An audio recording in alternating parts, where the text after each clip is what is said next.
Hello, everybody. Welcome back to the Discussions, where we talk movies, music, and everything in between. I'm your host, as always, Adrian, aka Movementus, here with my wonderful co-host. Hey, I'm Daniel, aka Rated DG13, and you know what we haven't been talking about in a while, and I definitely share the blame for, is fucking music. So Yeah. I remember, like, probably almost an entire year ago, because we're so inconsistent, it never became like a regular Yeah. thing.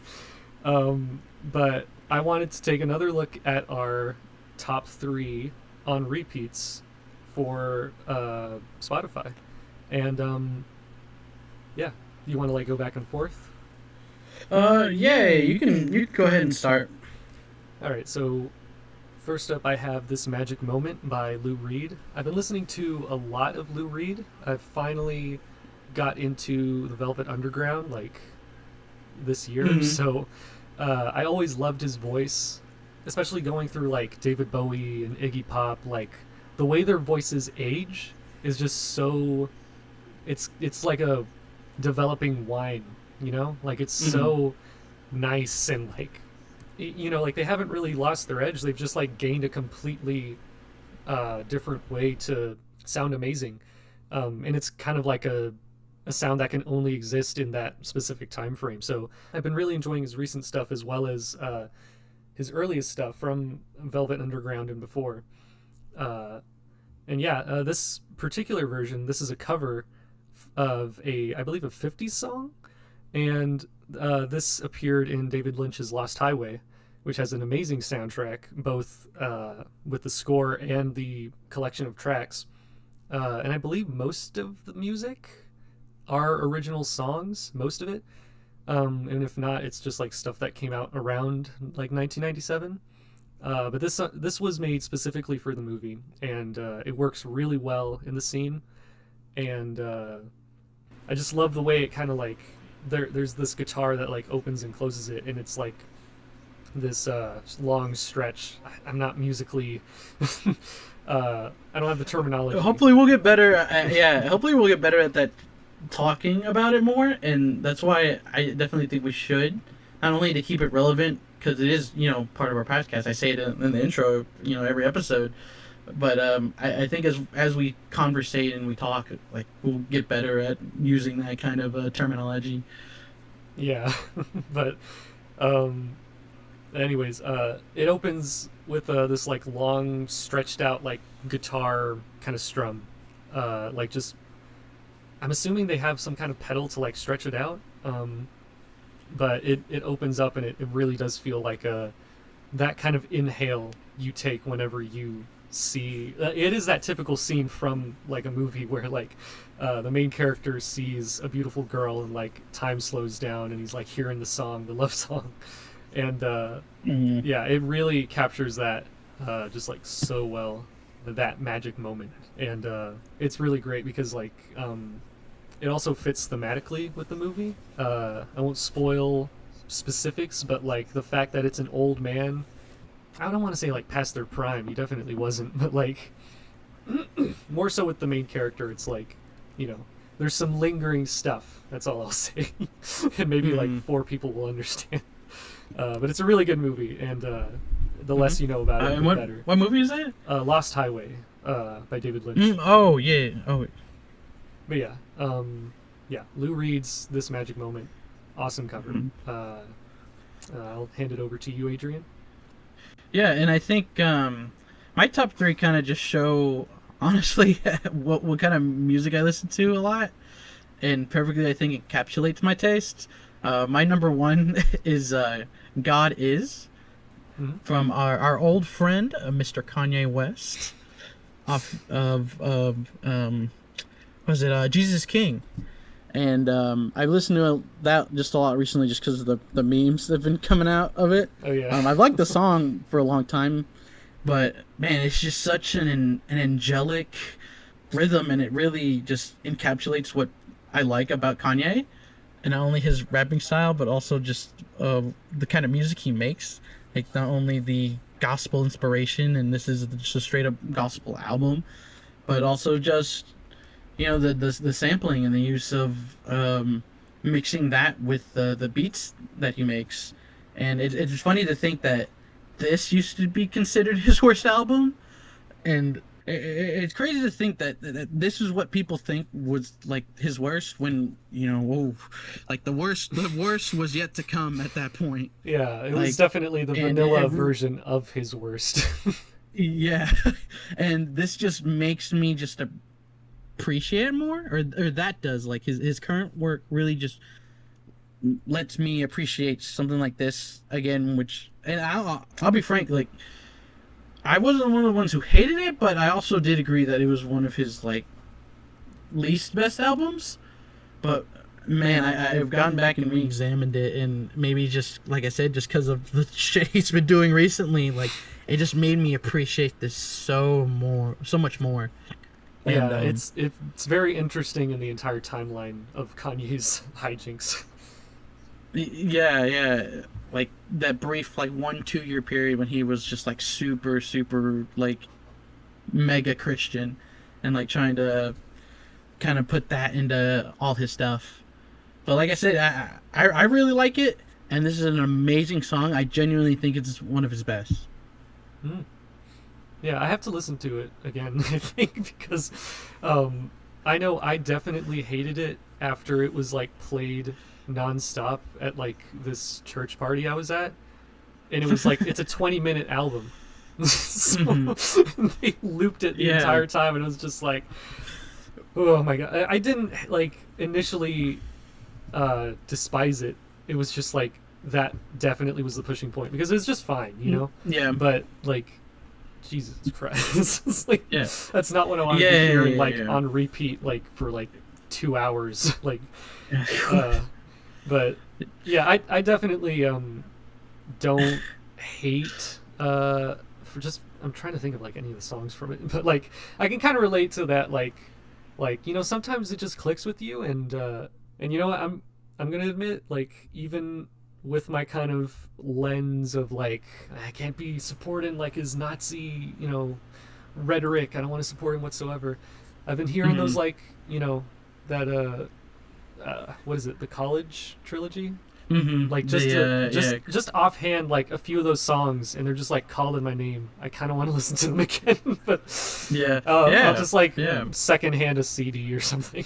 I don't know. So my second song is another Lou Reed song, Some Kind of Nature, from Plastic Beach. Really love that album, and I just love the whole like the thematic double entendre of like phony plastic, fakeness, and how that feeds into the way they're talking about music becoming more artificial, and the environment itself being polluted. Like they have, like both of those messages are intertwined in the entire thing, and a few of those songs can, be heard in either way and still work really well. And that was definitely the one where I was like, even though I didn't like know his name when I first heard that song like years and years ago, that one stuck out to me as like, I really love his voice. He's so good in that. And I've just been like you listen to a song enough, and like you just get all the inflections like memorized, and like there's like no other way to like sing along to it, because it's just so precise, and like it's a little, I don't want to say quirky, but like it's something that only he could pull off in that way, because like compared to Damon Albarn's voice when he comes in, he kind of has a more smooth quality in the way that he like goes from word to word, whereas like Lou Reed has like this deep kind of bellowy jerkiness to it. Really weird way to like describe it, but it's like it's very satisfying. It's like kind of like a matte texture. This is the only way I can communicate how I feel about music, because I just don't have like a degree, or like I haven't been like classically trained, but like you don't have like a thesaurus in front of you or anything. Yeah, it's how the vibrations feel against my eardrum. So but yeah, I love it. I love the message. I love it's one of the biggest standouts in that entire album, and that's already an amazing album. And especially to say that about that album that already has a lot of songs like that is, I think, very, very telling. that's something stands out in something that's already great. Just that I think makes something like that like a lot better. Hmm. And yeah, they. I guess while I'm at it, they actually released a deluxe version of Plastic Beach recently, which has a few of the Yeah. orchestral bits from like I remember them in like a lot of the ads. So those were really fun to like go back to and kind of. You only got like a hint of that, I guess, in like White Flag. There's a little bit orchestral stuff. But Hmm. I mainly remember it from the opening orchestral intro Yeah, the with opening. Sinfonia Viva, I think is how you pronounce it. Hmm. And yeah, getting a few more of those types of tracks, Pirate's Progress and Three Hearts, Seven Seas, 12 Moons. Those are the new tracks, kind of stapled onto the end, and I really Hmm. love just that particular like era, like everything from the animation to the setting of Plastic Beach for Hmm. Gorillas is just Yeah. I'm so in love with it, and yeah, if you're gonna listen to Plastic Beach again, I would recommend the deluxe edition because it's just 2 extra songs.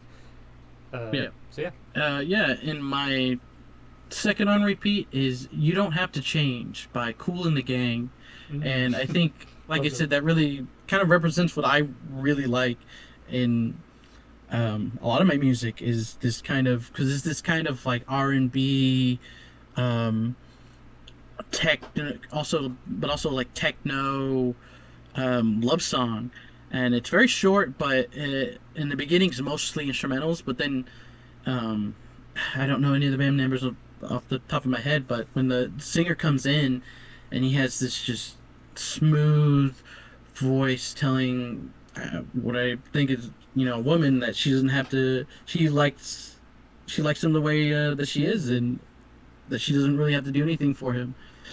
And I think I've said this before, where a lot of people know Cool and the Gang for their big funk music. Um, they came into a time where like disco was really big, and that's a lot of their like big hits is that. But I think they really excel in this kind of like almost trippy um, electronic style music. Like I've been listening to this album, and this album has the two of their biggest ones, which is that one, "You Don't Have to Change," like I just mentioned, and uh, "Summer Madness." I love that And one. that was also a song I was really into like a couple months ago. And I had actually went and listened to the whole album it's on recently, and this one just really, really like caught me, and I've just been bumping it a lot because it's such a almost majestic kind of song. And like I said, there's not a whole lot of singing. It's a lot of instrumentals, but the little of singing that there is, like it just works so perfectly with the sound that they have. This like kind of loving late night, um, and being in love type, sound that I really like. Yeah, I definitely got to listen to more Cool in the Game because I just love every time they crop up on my recommendations, and Hmm. especially Summertime Madness. And yeah, like I said, they got a good variety of stuff. Like I said, most people know them for their funk hits, but they've got a lot of different things that they're very experimental, and that's surprising, especially if all you know is like Jungle Boogie or something. Yeah, I guess my final and top song of recently is Tyler the Creator's "Sugar on My Tongue" from "Don't Tap the Glass," and Hmm. depending on what yours is going to be, I definitely want to transition into talking about the entire album because we both heard it. Um, Hmm. but I'll let you say your number one first. I just want to kind of shout out. Okay. Okay, yeah, yeah, yeah. No, it's funny, and I'm glad I was listening to this song because my number four is actually a song off the "Don't Tap the Glass." Mhm. When my number three is and some of you might remember this song. It's "Hello" from 2010 by Martin. I don't never know. I don't know how to say his name. Martin Sloveg. I don't know. I'm really into just. I wouldn't say like trashy pop music. Just pop music. I heard a lot when I was growing up, Mhm. and this was one I heard a lot and saw a lot. And I don't know if like I'll do this thing like randomly, something like that will happen to me. Like I'll just pop, like the song will just pop into my head, and I'll be like, oh yeah, I forgot about that song, and I'll listen to it, and then I'll start listening to it again, and it'll just eventually just become an earworm for me. And this song's not all that much. It has very I don't want to say generic, but generic like beats and electronic kind of house sounding style that definitely was popularized by like like people like Deadmau5 and very much so like Daft Punk, Oh, yeah. but more in like a kind of like pop kind of way, if that makes any sense. That's kind of setting my expectations too high in the way you're describing Yeah, it. no, but it's like it's kind of like how I feel like everybody was doing that like early 2010s, like trying to have this electronic type sound. I can picture it And though. I'm not saying it all comes from Daft Punk, but that was definitely like a big influence because Mhm. not only them like in house music, but also EDM music and like um, what's the genre I'm not thinking of that everybody. House? You already said house? Yeah, I already said house, like Skrillex and shit. I don't remember. Oh, Dubstep? fucking dubstep. Yeah. Yeah, dubstep. And this is just like kind of one of those songs from this era that simple and like I said, not too great, but it was bouncing around my head for like the last like month. So I've been listening to a lot of that, and like I said, I think that really encapsulates a lot of the stuff that I listen to. That I really do like a lot of the pop from like late 2000s, early 2010s. But I think that's just because I'd listen to it a lot on the radio and. I didn't have a phone then, so that was kind of the only thing I could listen to. Yeah, sometimes and it just find new bounces songs. back. Yeah. Yeah, but you said your number three was something from Tyler's new album, and that's actually something we're going to talk about and review and discuss what we like, what we don't like. So yeah. So- What was your what was that song? My top song that's on the top of my playlist. I'm not even sure if it's necessarily my favorite. I guess it just comes up on like shuffle, but I've listened to the entire album like on repeat. Mhm. But my top song is "Sugar on My Tongue," and it's probably because of the music video. It's like making its rounds a little bit more, so it's coming up more often. Yeah. But yeah, that was a particularly fun one. I was reminded of like the kind of Wolf Cherry Bomb era of like music videos specifically, not sound, but like Mm-hmm. that was a really funny music video for Sugar on My Tongue, and Yeah. yeah, it really highlights the humor in the lyrics where it's just like I didn't quite fully take in what he was saying until they like spelled it out visually. Which, yeah. Yeah.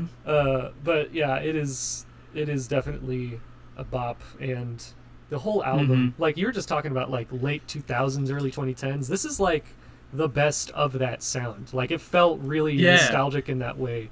It felt like it Yes. could have come out in like 2002 or something. Like, and like I could see like so many like Blade, or like raves, or like I'm just picturing like that kind of like 2000s club for like most of these songs, especially the title "Don't Tap That Glass." It's very and much... that's my favorite thing about this album. Not only does he keep his usual tones and little kind of music things that he does, but he also dips into a genre that he's never really dipped into before, which is kind of this, like you were saying, early 2000s kind of almost like French house type sounds with a lot of these beats. And the big thing he emphasized with this album that he was definitely trying to make music people could dance to, and you can definitely hear it in like almost every track. Like you said, I could definitely see this being played in like a club in like, I don't know, like Austin or something. Yeah, because like usually he has like I think some albums are definitely more high energy than others, but there's always like an emotional like slow down moment, and that's it usually brings some like powerful stuff. But like especially after Chromacopia, this was definitely like a de-stressor, come down. Like I have to ask, like, did you follow the rules while listening to the album? It was a little bit, because I was mostly listening to this on my commute to work, Yeah. or coming from work, or when I was doing something else, which is just how I listen to music. It's hard for me to just sit and, like, I don't know, like, stare at a wall or something and then listen to an album. It helps me to be doing something. Um, but there've been some times I'd come home, or like I'd be in my room or something, and one of these songs would come up, or I'd intentionally play it just so I can just bop to it, and, like, like, dance in the, confines of my own home where no one can see me. Yeah. But I just love that opening of like you have to dance, like, leave your baggage at the door, and don't tap the glass. Which when the teasers were coming out, which were like very sparse, like he And just very quick, shot too. it It was like, right out, like, immediately after he was like, oh my god, there's a new album. Oh, there it is. Okay, thanks. It's like, I think this is like the quickest after the previous album that he's like released another one. He usually keeps his every other year schedule, or he kept it up until, like, recently, really. Like with Chromacopia, he took kind of like last year off with just the extended version of Call Me If You Get Lost. Yeah. But then having Chromacopia, like, right after that, and then now this, just kind of back to back. Yeah. And after a particularly, like, emotional and, like, personal one, it was very and like the length of it too. That's probably why I've listened to it so much more than Chromacopia already, is because it's just like 30 minutes, and And that goes with the songs too. A lot of the songs are maybe like 3 minutes or less. A lot of them are like 2 minutes.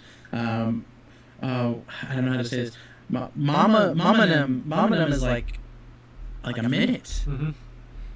Yeah, that's a And good. that really goes in. Yeah, that really goes into the influences that he gets from the beats he uses on his album. Just it's a lot of, like, house music, dance music. It's really short because it's all supposed to be very repetitive and kind of played back after a while, because you're really supposed to be, like, dancing and not paying too much attention to the song, which I think is also kind of a negative on this album. I feel like that some of the songs feel like, I wouldn't say filler, but they just kind of go with the beat, and there's not really too much complicated going on, like, music wise.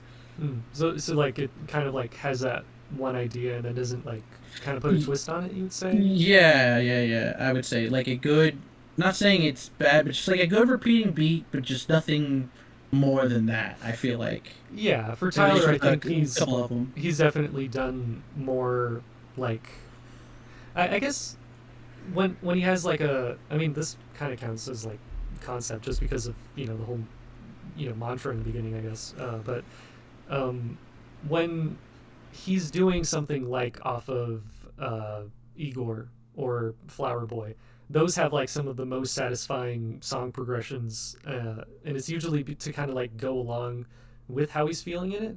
I'm especially thinking of, like, Call Me If You Get Lost, like Corso, and, like, Sorry Not Sorry. Like, the way those, like, ramp up towards the end, it's, like, so climactic, and, like, I would probably agree that, like, a lot of these, I think it didn't really stick out to me because the songs were so short, and, like, if they're gonna have, like, kind of a straightforward idea, then it's kind of okay for them to be like, all right, an inoffensive 2-3 minutes, and then we're already on to the next one. And I think that kind of works to its strengths, just kind of explicitly being this, like, like, it's not meant to be a crazy, like, like, storytelling kind of album. Like, we're just here to dance and, like, express passion and flaunt, and like that, the title initially, I, like, when the teasers were coming out, I was gonna say this earlier, then we got sidetracked. I thought it was another, like, oh, we're untouchable, like, like, don't tap the glass, so we're living this, like, life that you can't get to. But I think more specifically, it's definitely leaning towards, like, just get off your phone and dance for, like, 30 minutes out of your day. Like, and I think that's really cool how like, his titles are, like, so interwoven with the music, and it's not typically an entire dedicated song. It's just like something that, an idea that pops up in his head, and he's like, all right, this is where I'm, you know, guiding this ship, is like to this phrase throughout every song. And yeah, I really like the whole idea of this album too. Like, even though it is less complicated, it's still as impactful, kind of emotionally, just like on a happier level. Yeah. I really like that.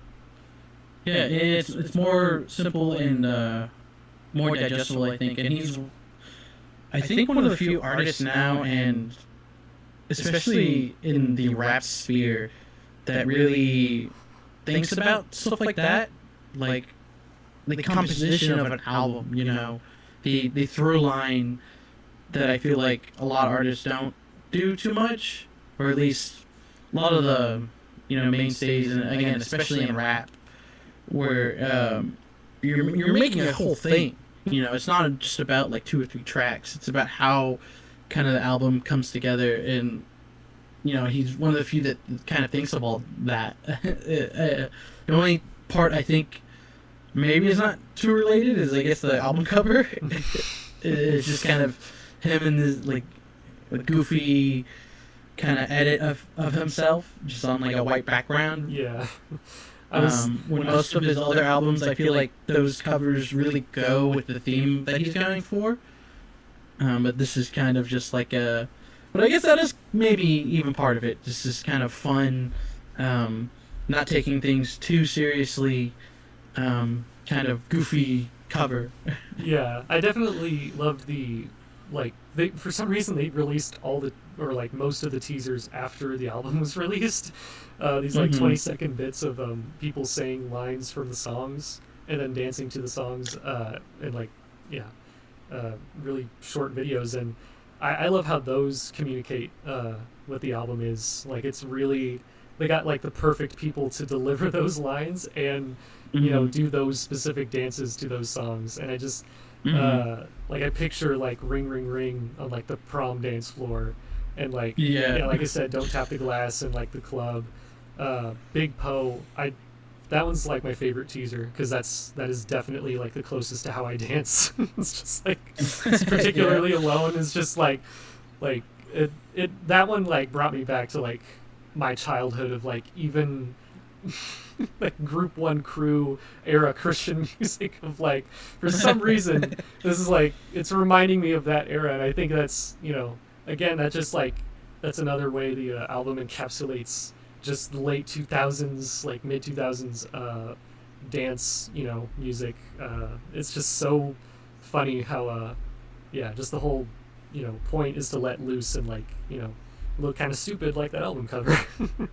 Yeah, like he's saying, he really takes a lot from those types of genres and that era, but I think he still keeps a lot of his, just the stuff that makes Tyler, like the kind of out there lyrics. And I don't know how to describe it. This is another thing, like, I just don't know the words to say, but the little zips and z's in the electronic notes that he's uses in a lot of his songs, and he has been, but he kind of reincorporates that into these just these dance tracks, just using the same type of sound that he's used to, just in a different way. And I think that's great, especially because my biggest problem with Chromacopia was just it kind of sounded like a lot of the stuff he had already done, and it was really nice to get something like this, which is also similar sounding to what he's done, but just kind of flipped and shown in a different light.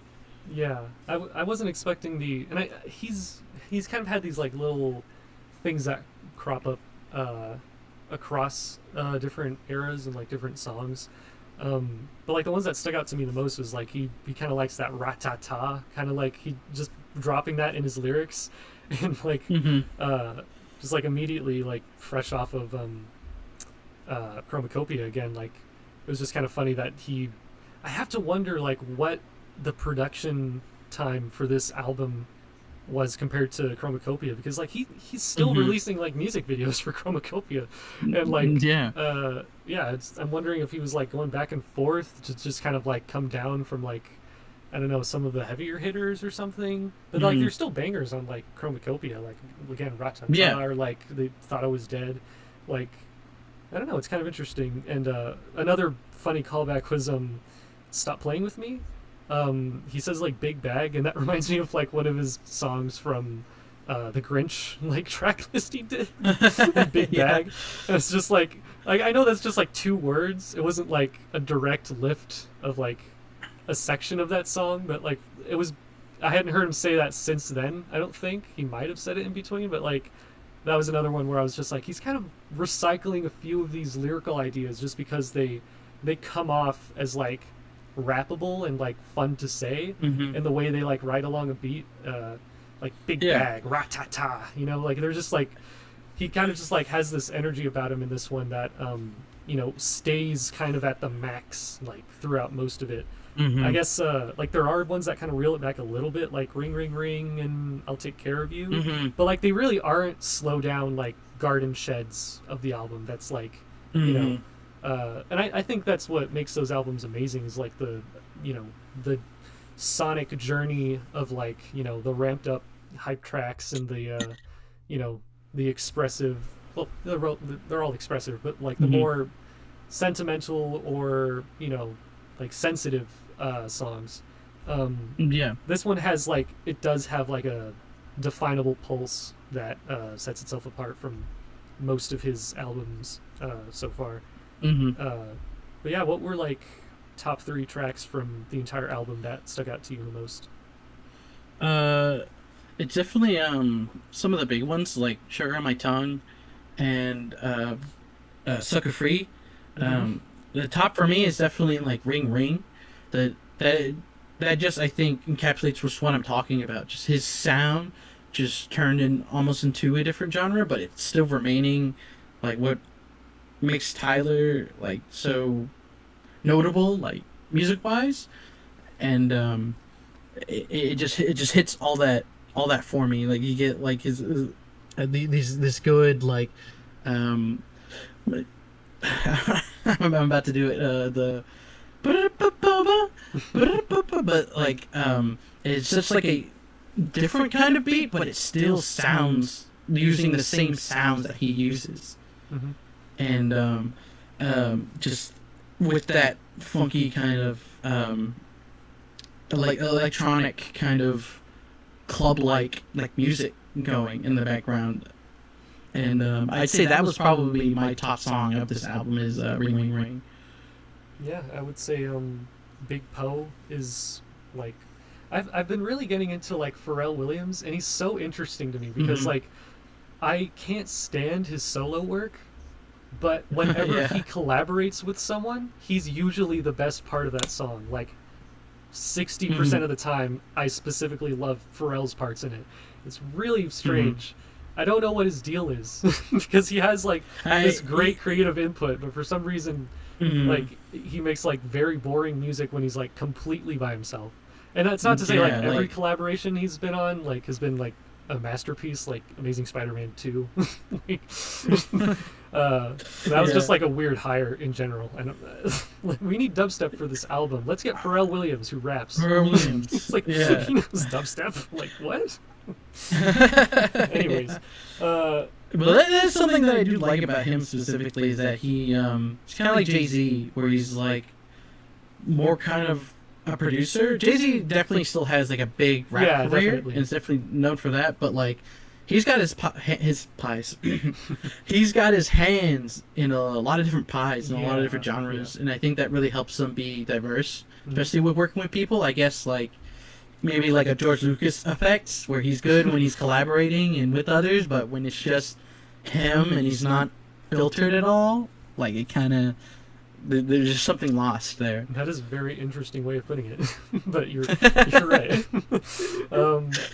Yeah. So yeah, Big Poe, awesome opener. I guess besides Sugar on My Tongue, my other 2 favorites are, man, there's so many. I love Stop Playing With Me. That one reminds me a lot of, and someone did an edit too, of What's Good. Like, I love that kind of like, this calm before the storm of when the beat kicks in, you know? Like, That can be Yeah. said about a lot of his songs, I know, but like What's Good and Stop Playing With Me in particular have this like I'm I'm immediately, I don't even have to hear the song yet. And like the first time I heard this, I was already just like completely into the groove of that, and like just something I feel like I was already synced up to, just like music wise. uh it is a very flexy song, but like it's just so that one like completely gets me riled up whenever that comes up. And Mominum before that, I'm glad he didn't do like the Slash thing where he like combines two songs for that, because I do like kind of just like jumping right into Stop Playing With Me. But Mominum is a good opener, like introduction to that. The way the kind of pulse of it, almost like a submarine sonar, kind of like leads into it and then like changes tempo when it gets to Stop Playing With Me. It's very like trailer music-y, Mominum. I'm not sure if you were getting that from it, but like I could picture that. I could picture a lot of songs as trailer music. I don't know why it hasn't happened yet. Yeah. But Yeah, no, I can definitely see that. I would say though, like one thing I remember thinking listening to it was specifically on the track. I know you liked it, Don't Tap the Glass, but I also liked it, but I feel like maybe this is probably one of his worst double tracks. This is what I call them, the kind of two named one song, where it has kind of two different sounding songs, but they're in the same on the same track. But I feel like both Don't Tap the Glass and Tweakin' could have been just two separate tracks.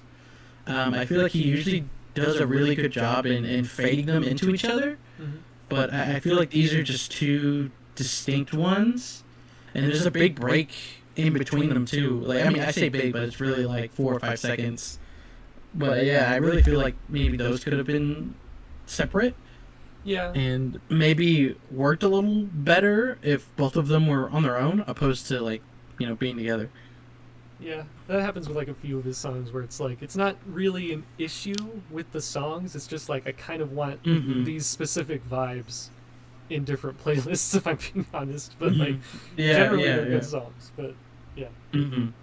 But he, like I said, he usually does a good job. Like Sweet, and I Thought You Wanted to Dance, or just the one off of Igor, Gone Gone, and the Thank You.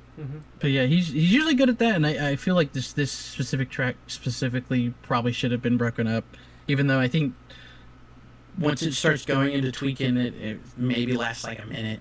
But I mean, he's already got like minute songs on here, so I don't know why it couldn't have been just two different tracks. They didn't really seem like they go together all that well, at least not to me.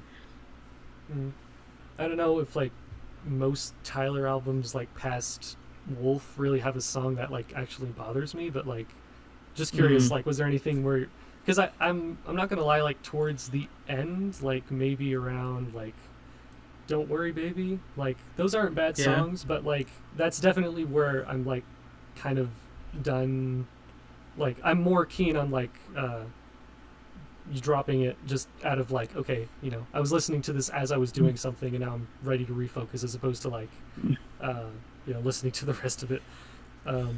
Yeah, and I would say it's probably just what you said, just those last couple of tracks. And I said this earlier, but they really just feel like, I wouldn't say filler, but just really just simple songs that don't really have, I think, too much. Like, it's a good beat, but just nothing else there to make me come back to this, or like you said, like listen to the whole thing and be engaged the whole time, or wanting to listen to every single track.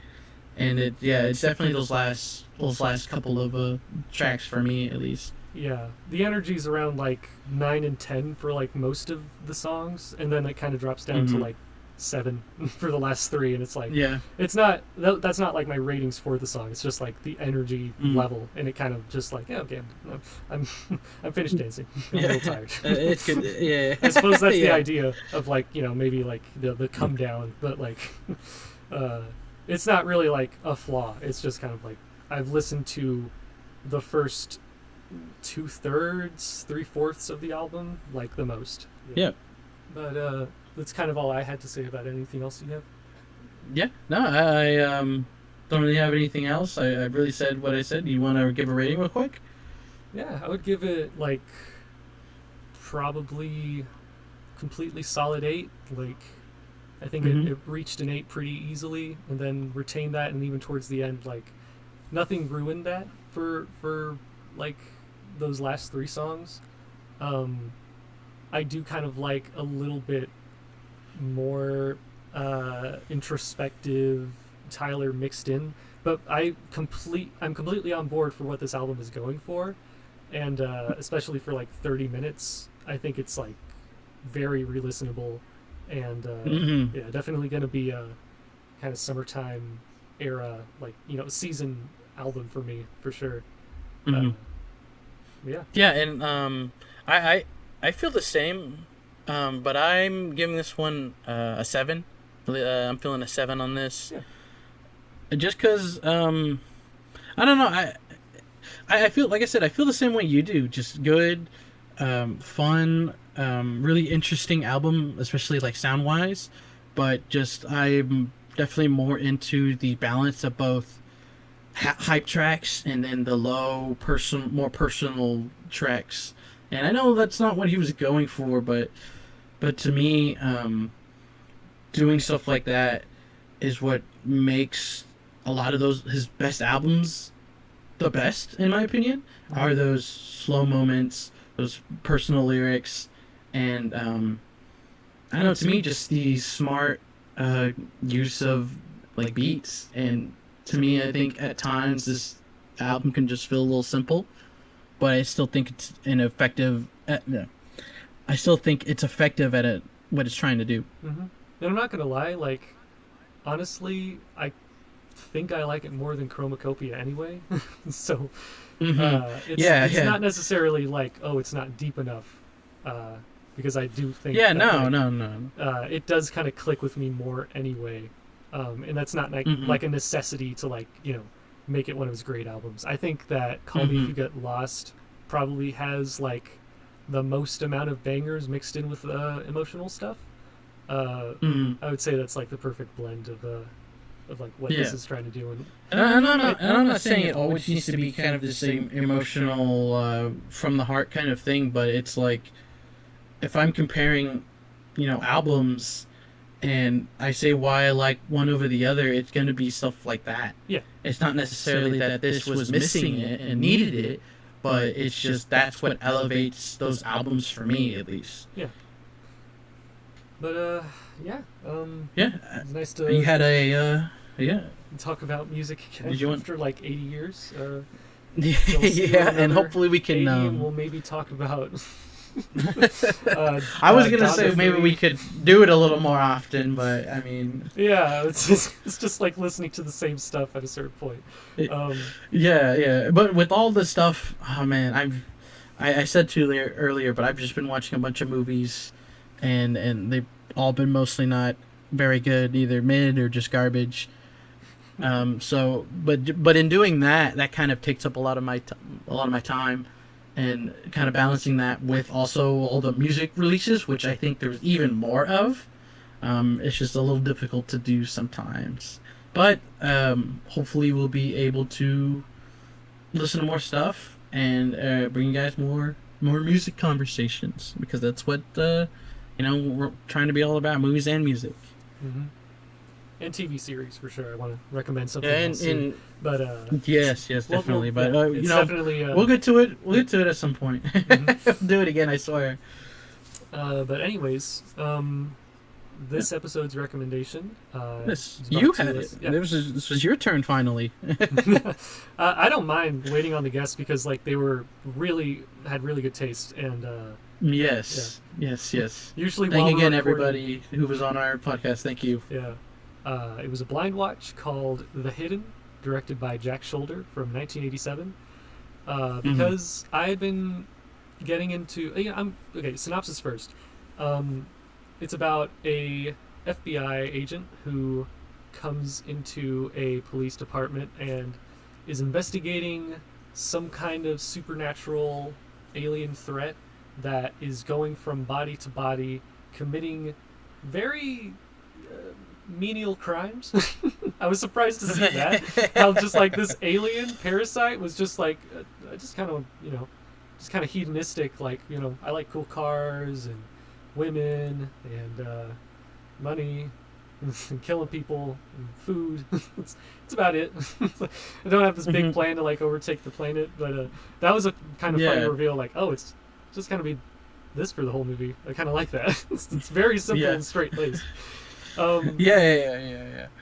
But I mean, you say small, but like he literally like kills like I think they say it like 10 or 15 people in the first like 30 minutes of the movie. Yeah, it's just not it like compared to like what you would expect. It's like it's not like I'm taking over the world or the city or I'm trying to invite my species to like invade. It's just like it's just whoever's in front of him. That's about just playing GTA just in real life kind of. But yeah, I mainly recommended it because it stars Kyle MacLachlan, and after David Lynch died, the year prior, I had finally gotten into all of his movies, and when he died, I decided to finally delve into the TV shows and the movies around Twin Peaks, and I just fell in love with Kyle MacLachlan. He was always a great performer in the movies, but like he has this very charismatic quality to him that's like kind of ethereal, and I was glad that like he wasn't just cast as like good cop man in this, and it fit thematically with his character, and like he just carries that so well, and especially in the Return. Yes. He's just this beacon of good in Twin Peaks, and like he's very there's probably more humanity to him in Twin Peaks. It was kind of interesting to see how like this might have informed his character. David Lynch has a very specific way how you can tell a lot of himself goes into the main characters that he writes for. So there's definitely nuances of that elevates this kind of character. But it was kind of cool to see like a prototype of Dale Cooper from that show in this, where he's kind of like this. Yeah, and he looked kind of similar too. Yeah, because he has this whole air of like, I have information on this mystery that you literally will not believe, so I'm not sure if I should tell you. He's a little bit more collaborative in Twin Peaks, even with kind of more a little bit more prickly characters. I'm blanking on his name, but like one of the guys from the FBI, he kind of has this like very straight to business, like no time to get all sentimental, like kind of approach to things, and he's definitely like an asshole to like a lot of the good people of Twin Peaks. He causes a lot of like the arguments, but like Dale Cooper, Kyle MacLachlan, is just like there's a reason as the show goes on, like you see why he has such a tight relationship with him, and it's just kind of funny to see those kind of contrasting characters and how perfectly Dale Cooper integrates himself into like every interaction of those characters. Whereas in this, there's a lot more of that kind of like disconnect, and again, there's a reason for it. Where it's revealed that he actually is an alien, and like he has been tracking down this guy for like, I think they implied for like separate planets. Like he's been to several planets chasing him and just filling in wherever, and like they have experience with like these different species, and it was really funny to see how like even in this like intergalactic struggle for like good versus evil, it kind of just basically follows cop and robber rules. And I actually like how I was thinking he might be revealed as to be like a like a space cop or something, but really it's just kind of like a personal grudge. Like he's really just hunting this other alien down because of revenge. Like he killed his wife and his other partners and stuff. It was pretty interesting to see like the movie's definitely cheesy, and it didn't say on Letterboxd, but it's classed as a dark comedy on IMDb. And I do buy that a lot more. It's not like it doesn't feel retroactive. I think the comedy works really well here. It does have those like kind of sentimental moments, of like his backstory and like kind of the him adjusting to human culture. But Yeah, like to like act human and like the human interactions. And funny enough, I really was reminded of like Ryan Gosling in Blade Runner, because he's really got that monotone kind of, I look human but I'm not really acting human yeah.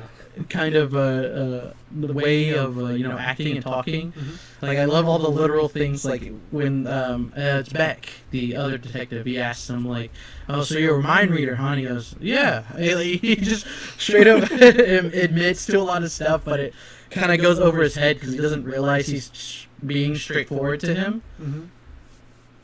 And I really love the way they both play off each other, because kind of like you said, the Beck's kind of like the straight laced, like get to the point, like kind of action, kind of like a lot of the people of this era of like the 80s, where, and you can definitely tell this movie's from that era. Mm-hmm. Of just action, straight to the point, like no nonsense, like cop. Yeah. And he's just the opposite. Mm-hmm. Yeah, I really enjoyed his like his little mannerisms of like and I'm wondering if the movie would have worked better if they didn't telegraph it like so soon, because like when you're introduced to him, like he definitely stands kind of awkwardly, and he doesn't do anything like crazy though. And that part where like the evil alien stares into the mirror and like does that thing to his face, and then Kyle MacLachlan does it. It was kind of like, I was wondering if that reveal towards the end would have been a little bit more like, oh, and if you twigged on it before, you would have kind of been able to like pat yourself on the back about it, as opposed to like the movie catching up to what you already know. And I guess they kind of had the mindset of like, it wasn't like that big of a twist if you were like paying attention to the way he acted, that they were just like, because it's very obvious, much I feel like lost, and like I suppose it makes that moment with the daughter a little less creepy, because like he did lose his family, and he's also like an alien communicating that in an odd way, so it's like, okay, yeah, that's fine. Yeah, and I'm not saying I'm like a professor or anything, but like I kind of deduced that he was probably an alien too, like pretty quickly. Like I'd want to say in like the first 20-30 minutes, like even before that scene even happened. Like I was like, okay, I think he's gonna be revealed as like also like an alien too. But I think that also just goes into how well he plays the character. And just like you said, his mannerisms and way of speaking to people, it's just so like it's like someone trying to act human, and he plays that really really well. Yeah, I think Michael Nori, I think I'm saying that right. He did a solid job, but I looked at who was in talks to play opposite of Kyle, and like there's Mel Gibson, Harrison Ford, Kurt Russell, Michael Keaton, Richard Dreyfuss, Ron Perlman, Michael Bain, Dennis Quaid, Jeff Bridges, Nick Nolte, Gary Busey, Tommy Lee Jones, Richard Gere, Burt Reynolds, Sylvester Stallone, Arnold Schwarzenegger, and Bruce Willis.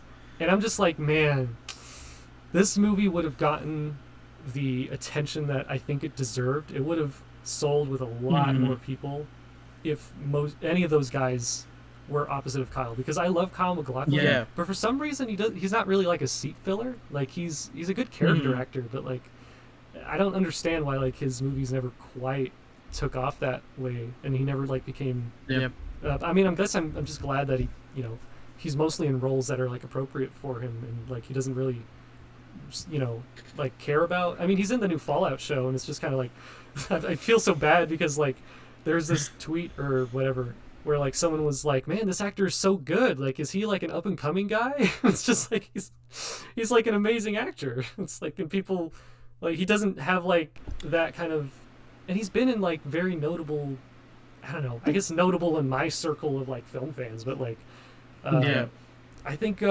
if any of those guys that I just listed from who were alternate players for Tom Beck, I think that would have really just like skyrocketed the attention brought to this movie, because I think it is like a very competent, well put together, and fun definitely 80s sci-fi throwback. Like it works perfectly well, and I kind of would have liked to see any of those guys besides. It's like you have a well-made steak, and then like you realize like just how many like seasonings there are in the world, but you're just like, oh man, I just kind of ate this before I like. You know, I didn't really season too much, but I like you cooked it perfectly. Yeah, it's cooked well. I don't think he does a bad job. It's just kind of like. Yeah, no, damn. and that's definitely something I found was that he was a bit plain, like especially compared to Kyle MacLachlan's character. Again, just very straightforward, very 80s, like just no nonsense, smart talking like cop guy, and I wouldn't say he does anything particularly well, but he doesn't really do all that bad either. It's just like, I'm picturing Harrison Ford. I think he would have been like a good foil to him in particular, because he's so like you see how like pissed off he gets at like nerd questions and like interviews, and I'm just imagining that kind of energy brought to like, man, what the fuck are you doing? Like, it's like his like alien mannerisms. But yeah, it works well for the script and what is intended. What they're intending gets across is communicated well enough. But yeah, it's nice to see, especially watching action movies nowadays. Just they didn't have computers back then, so they had to do everything practically.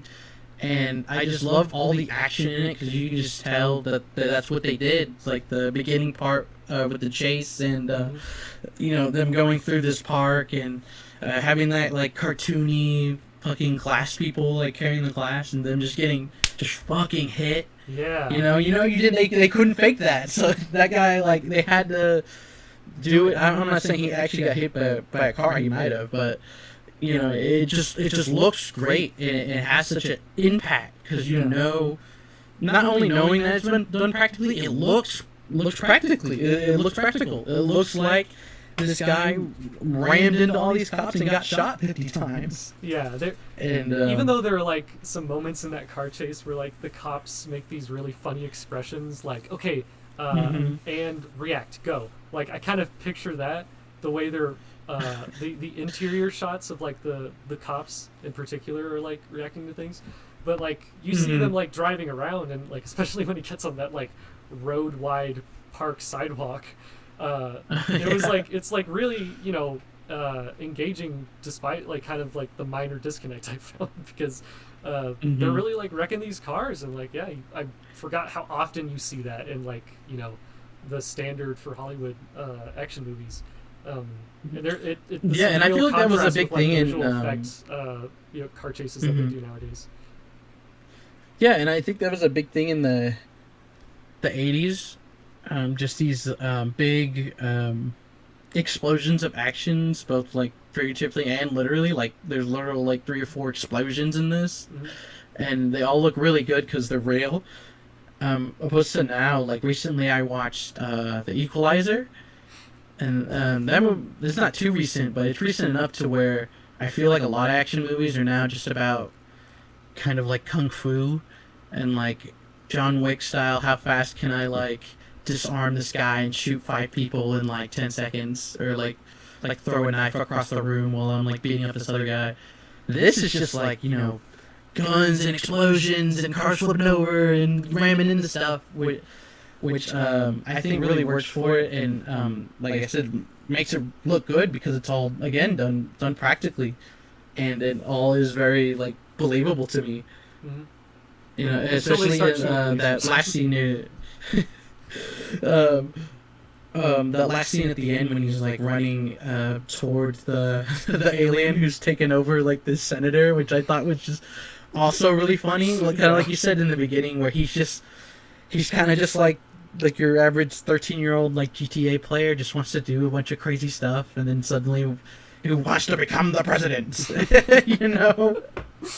I just thought that was like so funny, and then that ending sequence of him like running through and getting shot and finally able to get out the flamethrower, and it's like you said earlier, a little cheesy, but like it just works so well. And again, for me, what makes it work is it being real and practical, and like them setting like some like doll or guy on fire and then having this like mechanical gooey looking alien like come out. It's just it looks so good, and just really like keeps me focused into the movie of and what's going on, opposed to like, you know, seeing like a fucking shitty CGI baby and being like, okay, like, you know, it's very obviously CGI looking, and then I'm just not into it, you know. Yeah, I like the way the like burn makeup kind of transitions well into the puppet head that winds up spitting out the alien. Yeah. I was like, that looked really good. I wish they did it more often, but like the way it like enters that other guy's mouth, I was like, why is this like kind of seem familiar? And it's because they like reuse the sound effect from the thing for like the tentacles, and I was like, oh yeah.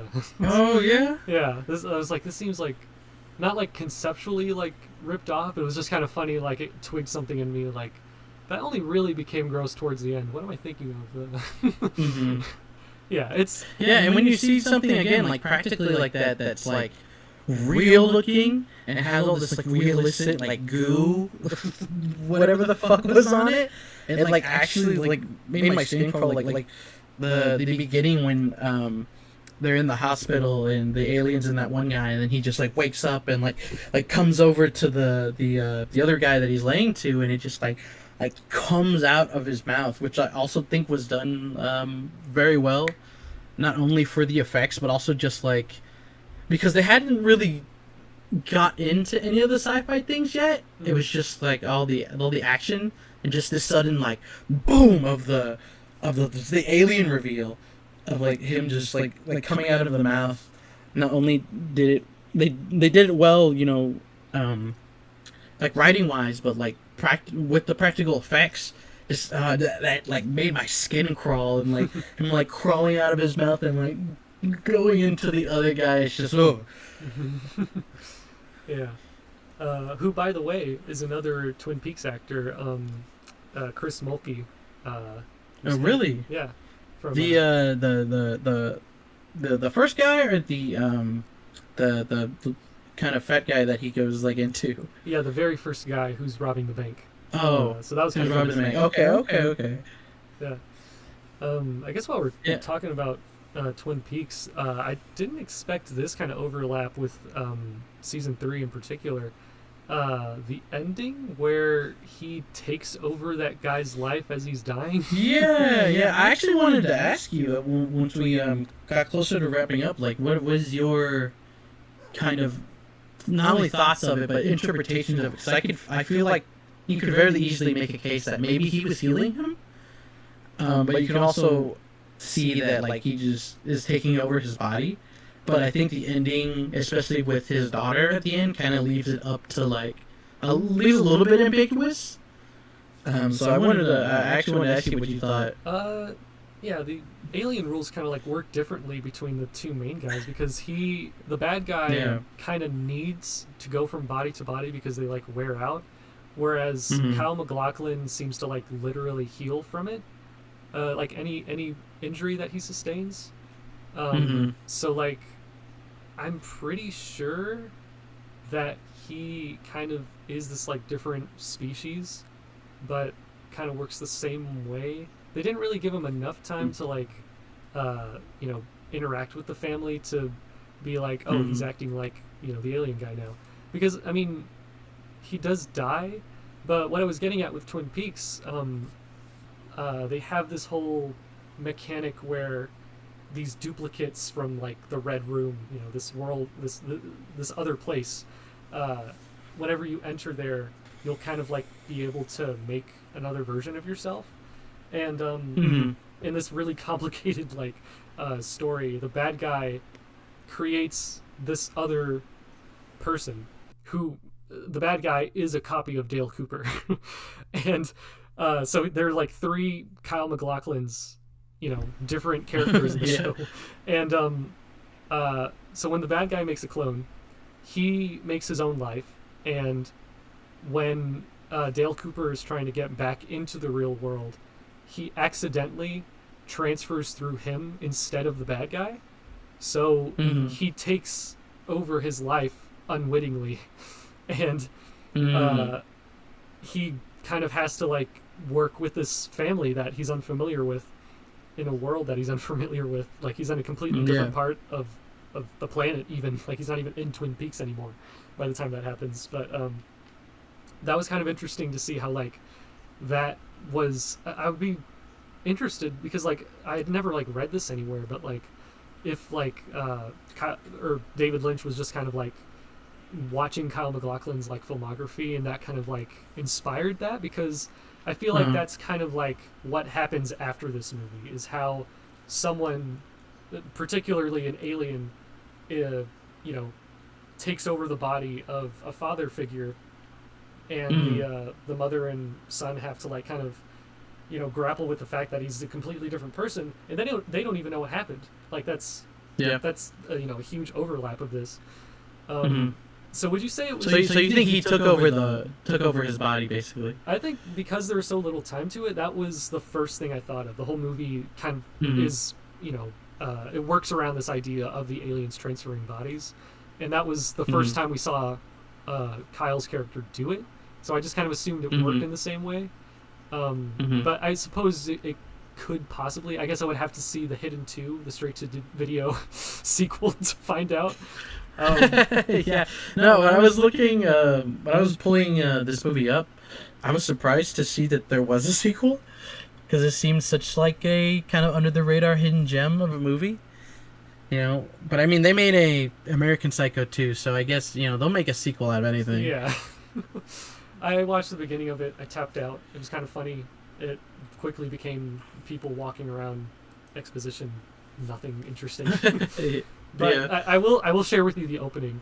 So this picks up right after the climax of The Hidden. And and the cops are, you know, cleaning up after the fact. They're dusting for like what the fuck happened evidence. Who do we blame for this? I don't know. They're investigating it. They're securing the perimeter, and a dog just walks on to the crime scene, and no one notices it. And it just picks up a chunk of meat of the exploded on fire alien that died, and he just picks it up. He feels like picking it up, and then he goes to I think it was a stairwell, and then the alien goes inside his mouth, and the dog turns into a puppet, and that's how it gets kicked off. It's like a dog that no one like get him the fuck away from the corpse. We're still looking at that. And they're on like a first or like not first. They're on like a second or third floor, right? So it's just like, how did this dog get in It's here? just a dog. It's inside this building. It's just a dog. It's not like it's not like the first, you know, movie where like a dog off the street, you know, happens to be in the or like someone owned it, like I mean that stuff is moving one of the cops outside. owned a dog. You know, he was looking at something weird. It doesn't. People who were like looking at this. Oh yeah, that scene too is also really funny, where he turns into the stripper. he's just like you know, he has that like Scooby-Doo moment where like it's like Fred just like rubs himself his body. Yeah. It's like just feels his boobs for like 20 seconds. It's like so stupid. And that's another thing. I praise the action, but the comedy is actually really good, and I found myself laughing a lot.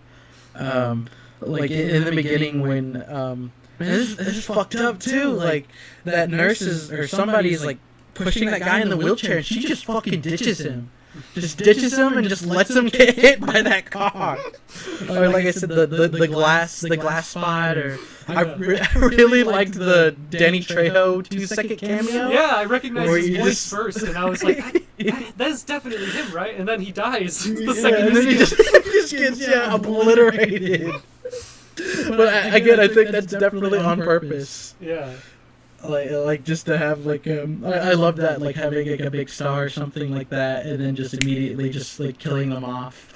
Yeah, Not a super great one, but one I just thought off the top of my head is like in Deadpool. I think it's 2, where like he has the that invisible friend guy, and then he dies. When he gets shocked, you see like Brad Pitt for like 2 seconds.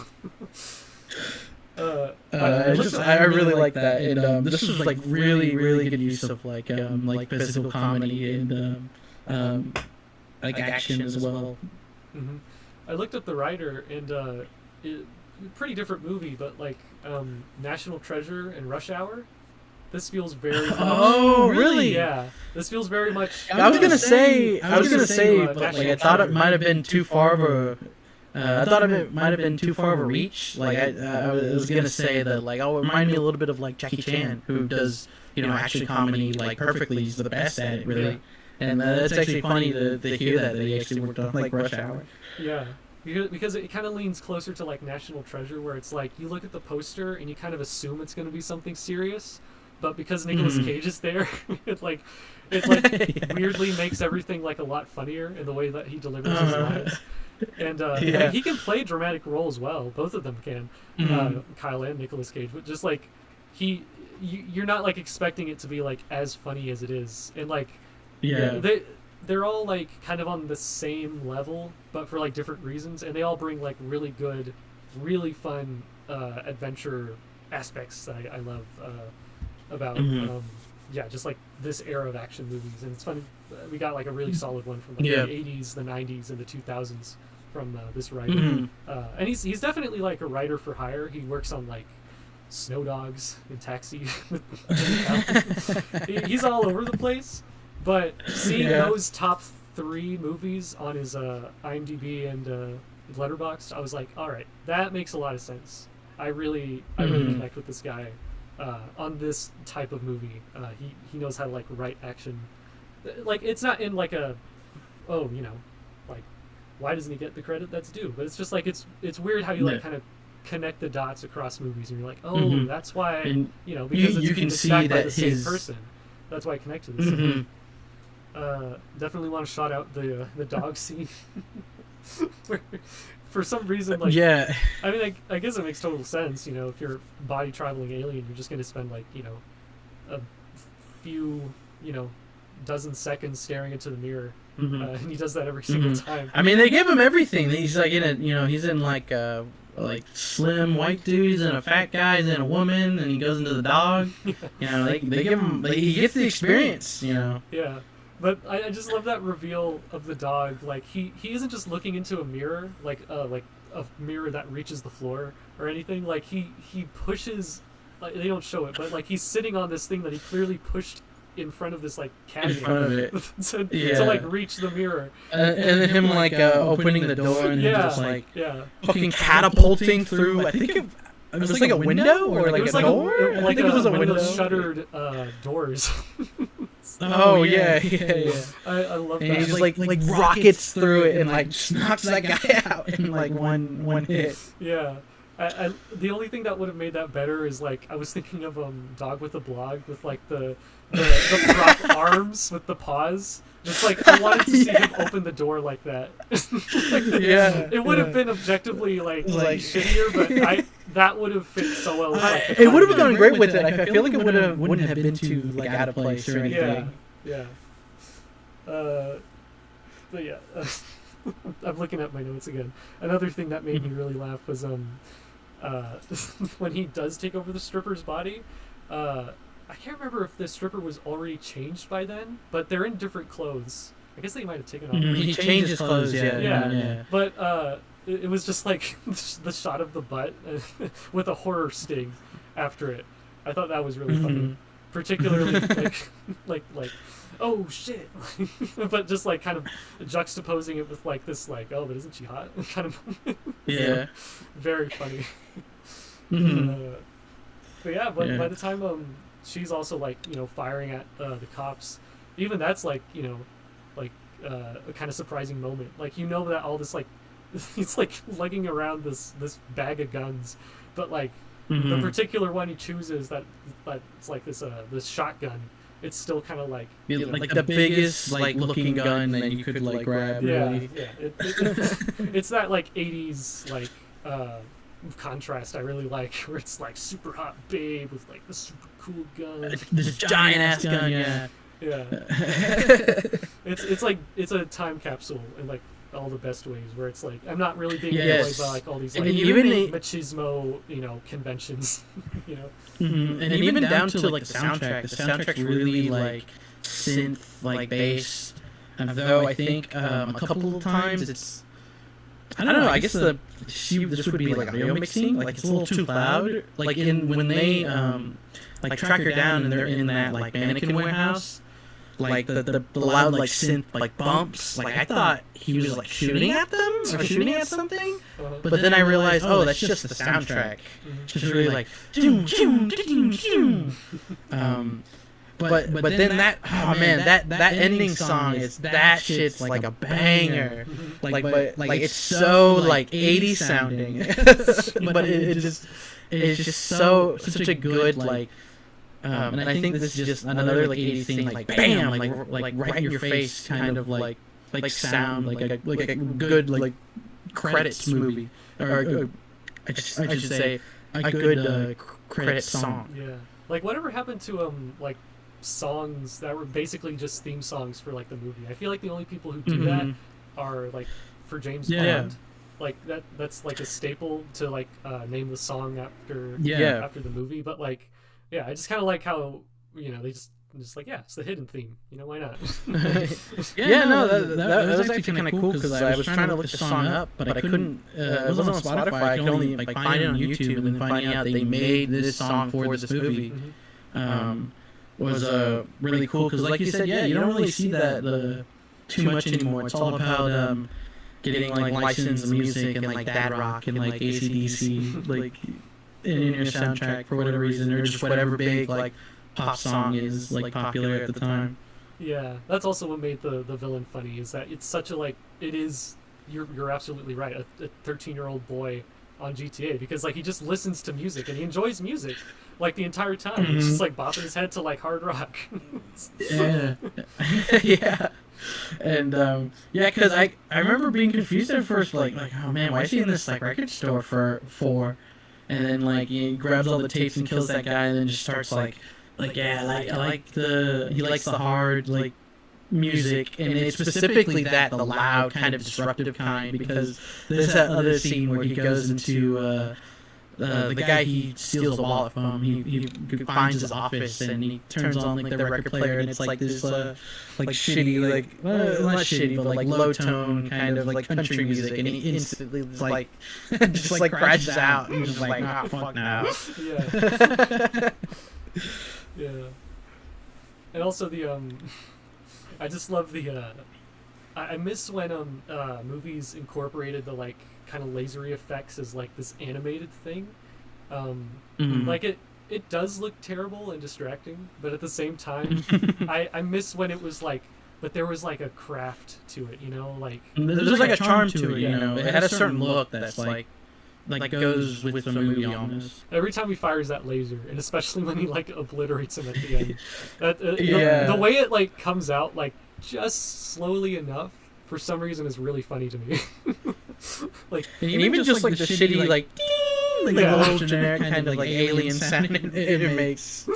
It's like the quad laser from Aqua Teen Hunger Force. Yeah. Or I automatically thought of like the Star Trek teleporters. Yeah. Like just how those look and those sound. Even though that was from like well no. Like the original Star Trek's like the 60s, but like Next Generation, that's 80s, isn't it? 80s, early 90s, I think. Okay. Yeah. So like something like that. Yeah. I would say it was a good blind watch. I'm very satisfied with it. I know it's really unfair to be like comparing it to Twin Peaks, and that wasn't my mindset throughout all of it, but just kind of how like by the time the villain does get to the president's body, or like the guy running for president, and the way Kyle MacLachlan takes over that other guy's body, it's like they're kind of just now getting into like really interesting stuff, and by then the movie's over. So that was kind of like I couldn't not think about the way Twin Peaks kind of like took that interesting theme and like made an entirely different movie basically around it. So I'm kind of wondering like how much better or worse it would have been if like there was a little bit more of like a relationship with the family in a way that like got me to actually care about them, because it's just kind of like a nice thing, but also like, oh, he's kind of just like gave himself it's kind of fucked up. Yeah. I mean, he dies, sure, like he's not necessarily snuffing out his soul, but like he does just kind of take his life, and I'm not sure if the family's better or worse off for it with this total stranger, if that is in fact what happened. But yeah, I would say it leans a little bit more into like gets the job done, but doesn't necessarily leave me that much to think about. And I think there are better kind of like sci-fi action, horror action comedies that do leave me a lot to think about, and like, you know, kind of like be wowed by with the filmmaking, as far as like, oh, you know, even if the story isn't that deep, it's also doing something really unique. And I think this is just like a really like, you know, straightforward idea made very competently. So I'm going to give this one for now like a really high 6. I would definitely watch this movie, but I think for what I'm looking for in a movie, it met exactly what it needed to be. And it wasn't like crazy.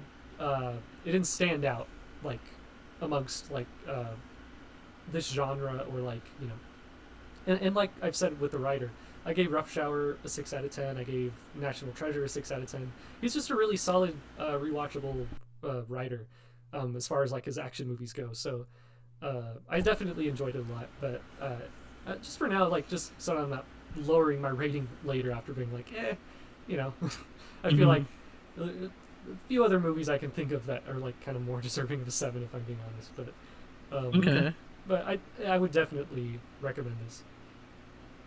Okay. Yeah, no. I guess maybe it's just I haven't seen a lot of sci-fi movies, but I've seen a lot of action, and just being very appreciative of how the action was done in this. And I kind of feel the same as you do. That it just did something. It took a concept, did it very well, but just not too much more than that. But just the action and the comedy just really elevated it, I think, for me. And just made this just an hour and a half movie go by really quickly, and I was just so into it. And there's not a whole lot of time wasting, and they're really on point with a lot of this stuff. But like you said, there's not really much else to chew on besides, I guess, the ending. But I just enjoyed the hell out of it, and I'd give it a 7 out of 10. All right, yeah. So I believe it is your turn to recommend something. Yes, it is. And in the spirits of wanting to listen to more music, and Yeezy season is approaching, so I thought it'd be fun to continue our little Yay journey here. And I'm kind of going off this Reddit post that I'm looking at right here, and to kind of go over the next era of Kanye, post all his graduation and college dropout stuff, to where he starts really becoming the artist a lot of people, and using a lot of the sounds that a lot of people know him for. This is called Progressive Kanye, and that's going to be 808s and Heartbreaks, Watch the Throne, and probably the most popular, My Beautiful Dark Twisted Fantasy. So I am recommending those 3 albums for our next discussion. All right, so I believe that will be it from us. Yeah, thank you. Yeah, see ya.